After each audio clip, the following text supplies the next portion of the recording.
Welcome back, everybody. I'm your host, Mr. Spicy, and today we are doing a very special Star Wars themed workshop showcase for Besiege. Since it is closing in on the release of Star Wars The Last Jedi, I felt this would be a good time to go ahead and take a look at some interesting designs themed around various Star Wars characters and vehicles. Our first design today is the Sith Lord himself, Darth Vader. Now, this is a smaller scale design, but it's got a lot of functionality. You can raise each arm independently. You can also sit there and swing your lightsaber, even though it doesn't light up like a lightsaber would. And you can just rotate your arm because, hey, Darth Vader has a mechanical bodysuit, so why not?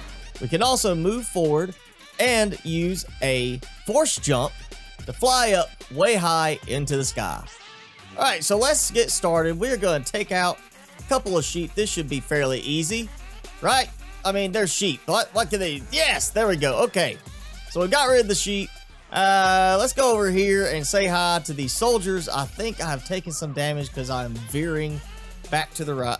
Now, if we raise our right arm and hit 4, we have the nuclear attack, and it's supposed to destroy a bunch of stuff.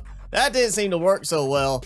Oh, and I'm dead. Okay, I am going to try this nuclear attack again, which is apparently supposed to be like a massive force pull ability. You can see it pretty much knocked everything out of the area and just actually ripped me apart too in that case. All right, let's try it without raising our right arm and see what happens. Still just, pulls the whole sword out of the stone thing over there. Let's see how these soldiers fare against it. Oh, and it seems to have problems with causing the camera to get thrown around a bit too. Yep. So, okay, that's very destructive, but it causes problems with the camera going all over the place. Now, you're also supposed to be able to hit 2 to use the force to suck in enemies, but it doesn't seem to be working at this moment for me, at least.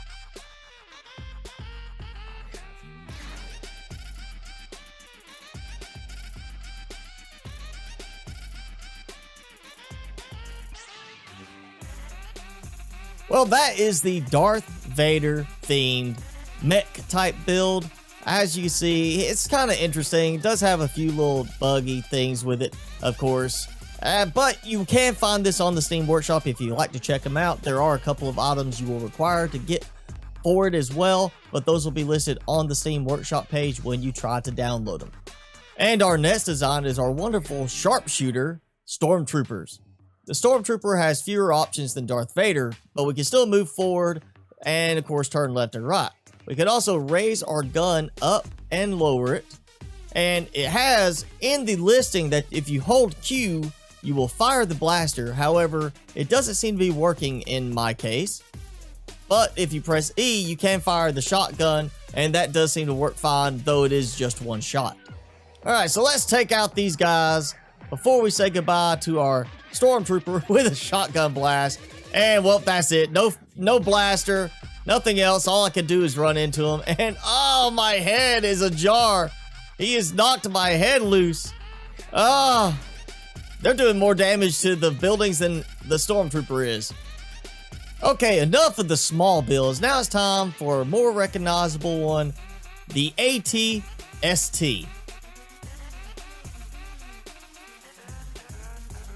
Now, on the Steam Workshop page for this design, it states clearly that the walking part is the most difficult thing to get used to.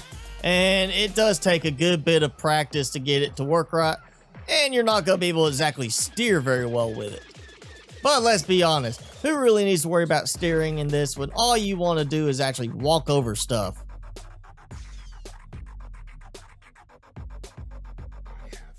You can also trigger the camera view by hitting 0 on your number pad. The J, K, L, and I buttons will allow you to move your front blasters around and aim them at your targets. The control information on the Steam Workshop page states you will open fire, however, it doesn't seem to work at this time in my game. On the left earpiece, we have a crossbow that you can control using the F, G, H, and T keys to move it around. You can use R to fire this, and it does currently work. And lastly, on the right earpiece, we have a small grenade launcher we can use as well, though it doesn't fire very far. Okay, well that is the ATST design from the Steam Workshop. And of course, you know, if we are going to do an ATST, we have to do an AT-AT design as well. Now we have controls to turn the head right and left using the R and Y buttons. We can also fire the twin cannons, which simply launch a couple of grenades. And we can also press G to fire a water cannon, though I don't remember that being a feature in the movies. In addition to that, we can use B to clear the feet area by using water cannons from there. And last but not least, pressing X will cause a complete self-destruct, just like in the movies. Pressing 1 will give you an upright over-the-shoulder view, and pressing 2 will give you the cockpit view.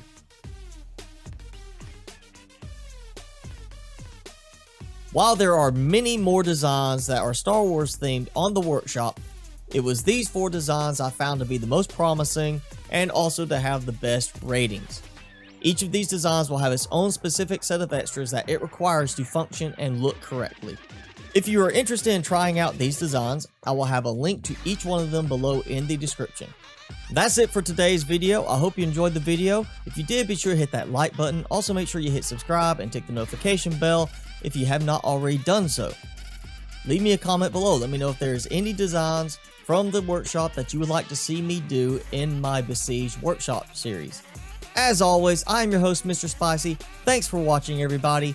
Be sure to keep it spicy this week, and I will see you in the next video.